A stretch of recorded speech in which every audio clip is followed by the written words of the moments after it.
Can we really break free from the past and move forward to have a better future? I get this question all of the time, and I have to say, if we couldn't, then I would be in a serious amount of trouble, and I think most of us would be.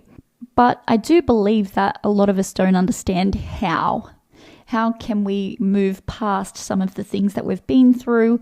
How can we learn and grow from these things when they just keep bogging us down and making us feel bad?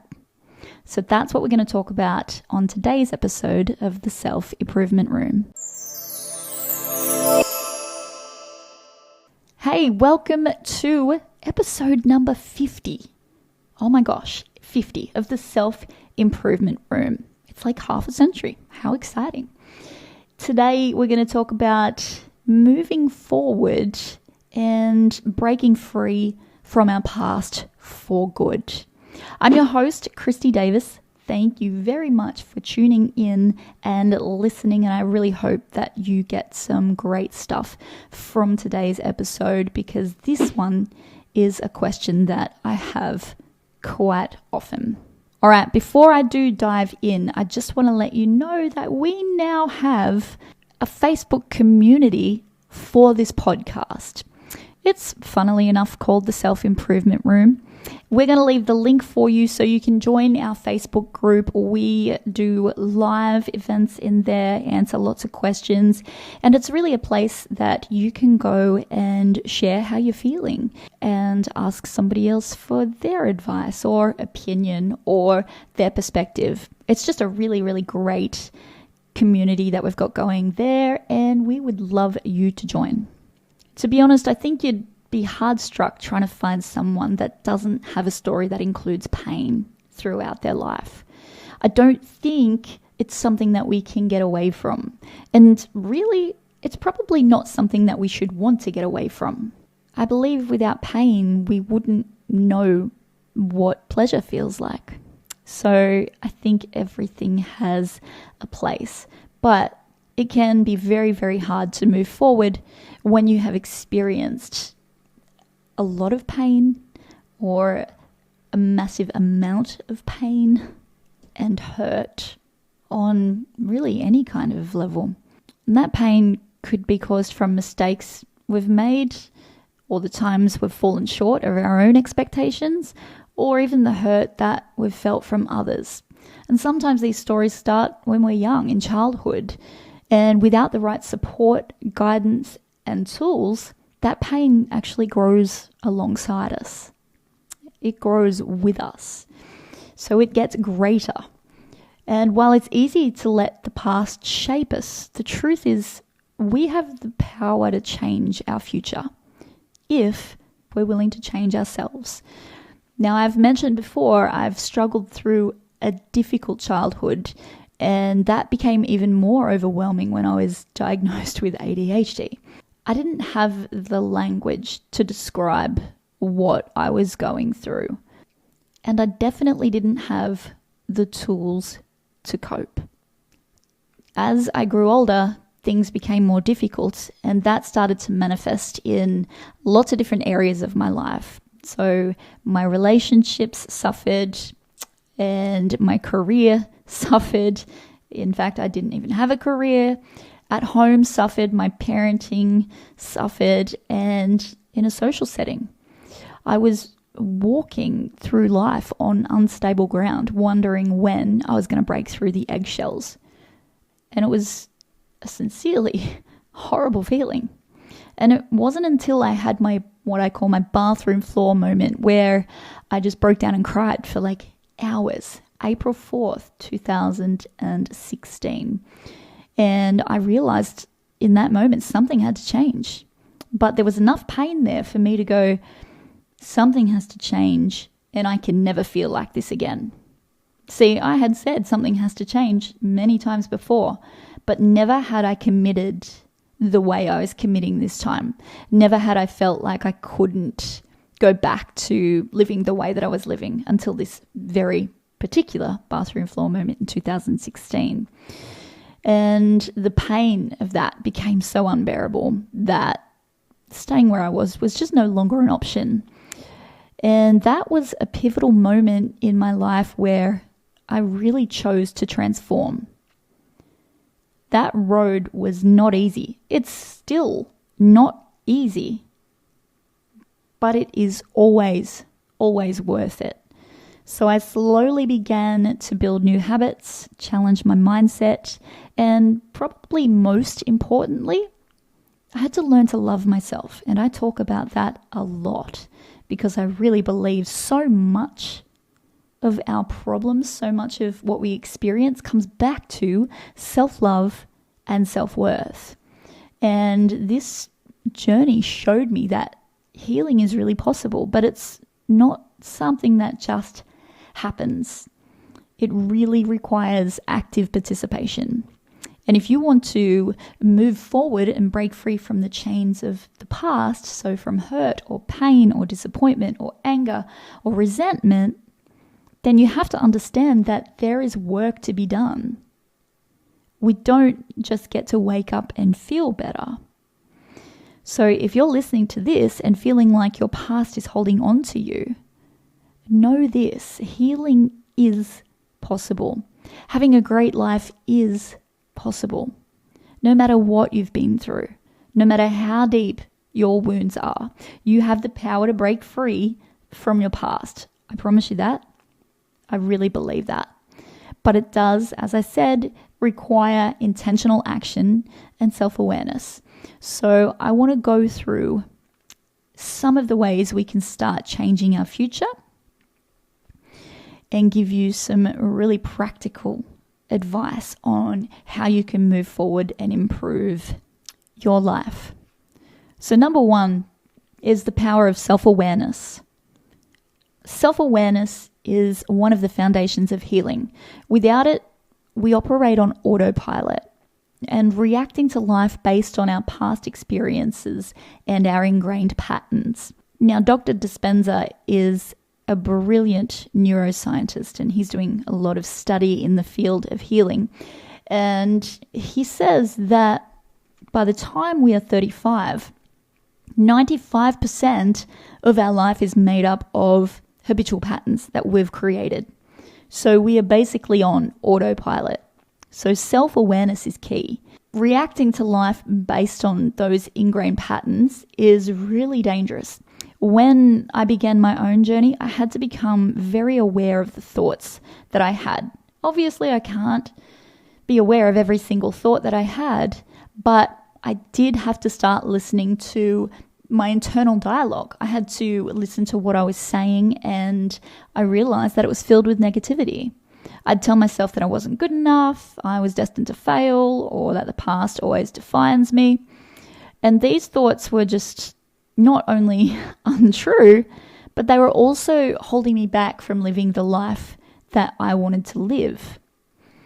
And honestly, those patterns were just that. They were habits. And I had to challenge those thoughts. Self-awareness is about observing the thoughts without judgment, recognizing the habits and patterns that aren't serving us, and then challenging all of the thoughts that are negative, that are not improving your life. So if I was to say I'm a failure, I really need to ask myself, is that true? Am I really a failure? What have I failed at? So I had to challenge myself every single time. I also noticed that whenever I faced a challenge, I would immediately go into defeat mode, and I would just tell myself that I wasn't capable and that I should give up. But once I became aware of that pattern, I started to challenge it. And I said, is this true?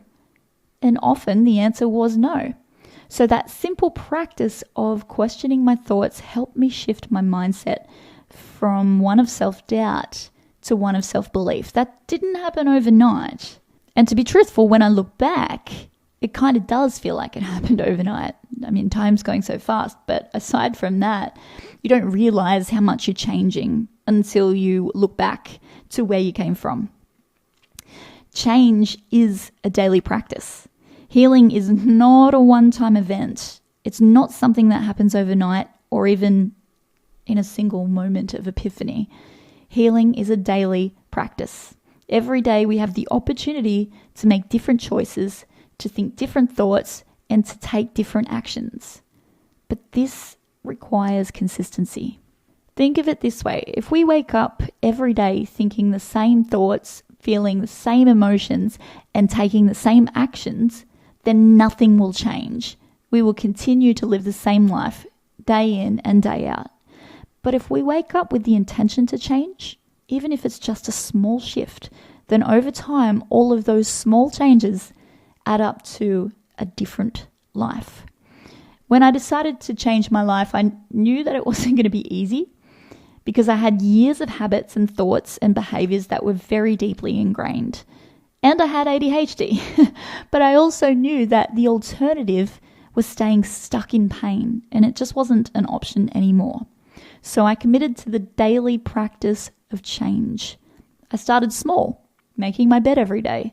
That took me 3 months. But eventually, I built that habit. And then I'd focus on one area of my life at a time, whether that was physical health, my mental health, relationships, finance. It was just one area at a time. And each day I'd ask myself, what can I do to bring me closer to the life I want? And that's true. I really did have to ask myself that. And sometimes it was as simple as going for a walk or just taking a few minutes to just be by myself. And other times it was about having that difficult conversation or setting difficult boundaries. But whatever it was, I needed to make sure that I took action every day, no matter how small. And over time, those small actions began to compound into those big changes. Now, I know I talk about this all of the time, but the importance of self-love is just something that I can't share it enough with everybody I know, and if I could, the whole world. Because if there's one thing that I've learned throughout my journey and moving past all of the hurt and the pain, is that self-love is the most important tool we have. Without it, I really think healing is almost impossible. And when we love ourselves, we create a space to heal and we create a space to grow without the pain. But self-love isn't always easy, especially if we've spent years criticizing and judging ourselves, which most of us have. So for me, learning to love myself was a gradual process, and I had to start by changing the way I talk to myself. Like I said, I began to notice the negative self-talk, and it had become so automatic that I really had no idea that I was just on this purely negative self-journey. And I realized that I was honestly my own worst enemy. So I made a conscious effort to change that dialogue. And instead of telling myself that I wasn't good enough, I started to affirm that I am worthy of self-love and happiness. I might not feel that way right now, but I am worthy of it. And instead of focusing on my flaws, I began to try to see what was good about myself. I began to try to celebrate my strengths. Now, again, this self-talk, the shift in this self-talk didn't happen overnight. It took time and it took practice. But the more I practiced, the more natural it became. And as I began to love myself more, I noticed that all of my relationships with others improved, as well as my level of empathy and compassion and understanding.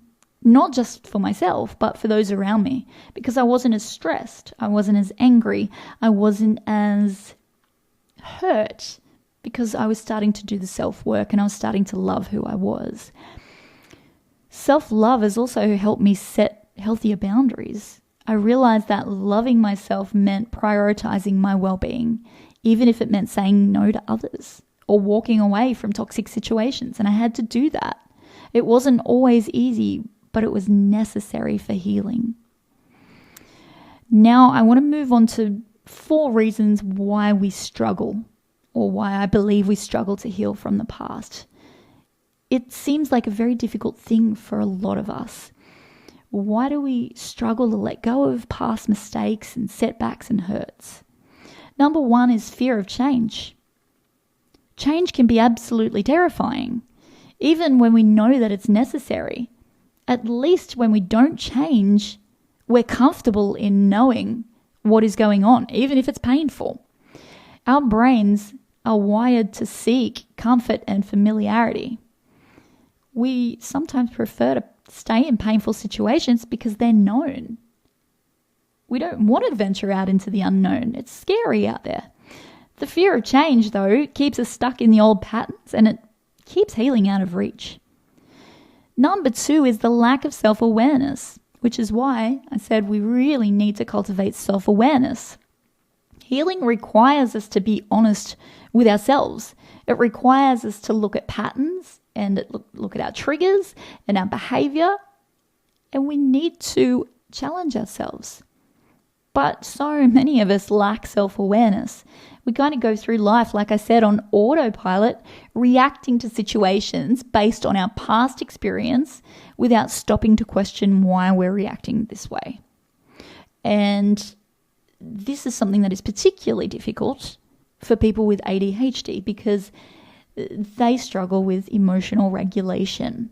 And we need to be able to regulate ourselves. We need to go, hang on, whoa, before I open my mouth, I need to stop and think about this situation. And I need to look at a different perspective.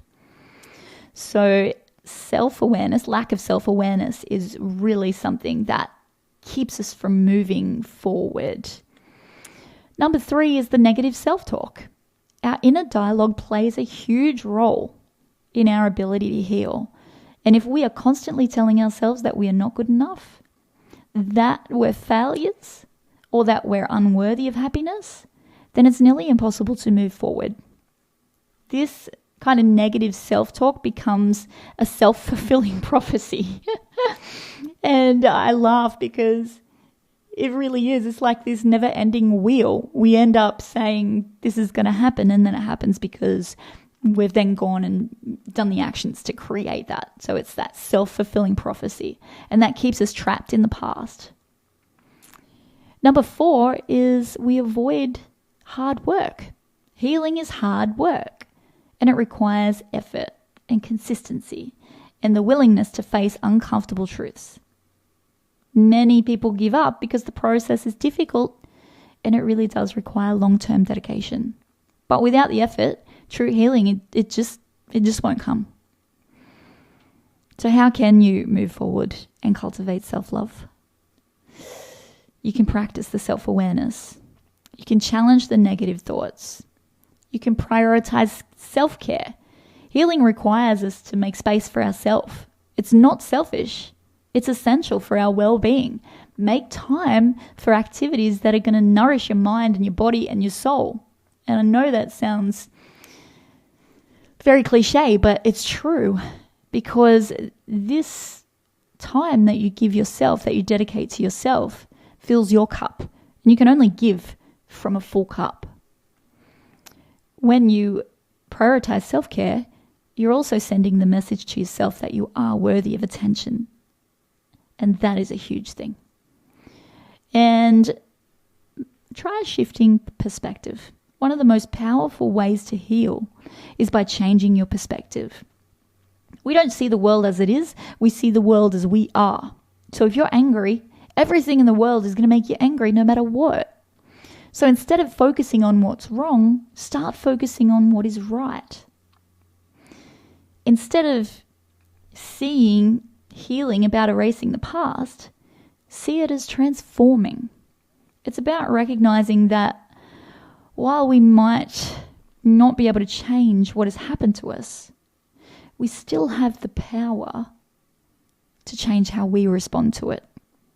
The journey of healing, if I've learned anything, is it is not linear. It's filled with ups and downs, setbacks, and breakthroughs. But every single step you take brings you closer to a life of peace, fulfillment, and self-love. So remember, healing is within reach. No matter how deep your wounds are, no matter how difficult the road may seem, and no matter how much strength you feel you need to break free, you do have it. You can commit to healing and moving forward and having a wonderful life You don't have to stay stuck in the past. So take the first step. Embrace the journey, believe in your ability to heal, and dedicate yourself to the journey of transformation. Your past does not define you.